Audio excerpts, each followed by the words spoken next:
शेतकऱ्यांसाठी मंत्रिमंडळ बैठकीत महत्त्वाचा निर्णय. मागील कर्जमाफी योजनेत वंचित राहिलेल्या शेतकऱ्यांनाही कर्जमाफी. जवळपास 14,000 कोटी रुपये दिले जाणार.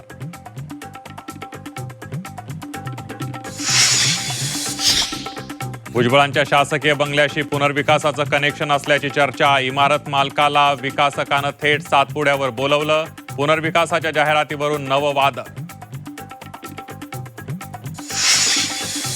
महायुतीचा नाशिकच्या जागेचा तिढा लवकरच सुटण्याची शक्यता. मुख्यमंत्री आणि गोकुळ गीतेंची फोनवर चर्चा. उद्यापर्यंत नाशिकचा तिढा सुटण्याची शक्यता.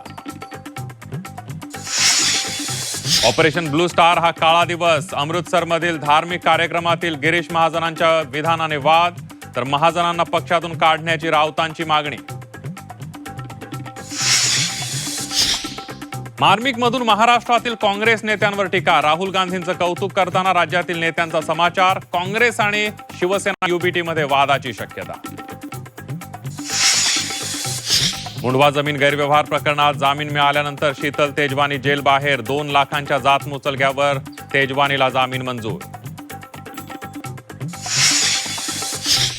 झी24 तासच्या बातमीनंतर अन्न आणि औषध प्रशासन खडबडून जागं. साई मंदिर परिसरातील पेढा प्रसाद दुकानावरून प्रसादाचे नमुने गोळा करण्यास सुरुवात. बुरशीयुक्त पेढा प्रसादाची बातमी दाखवल्यानंतर छापेमारी.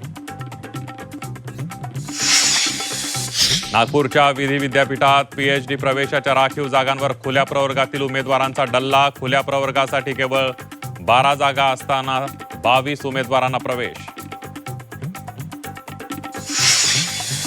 मुंबईतील टँकर असोसिएशनचा संप मागे. टँकर असोसिएशनच्या सर्व मागण्या मान्य. जिल्हाधिकाऱ्यांसोबत झालेल्या बैठकीत तोडगा.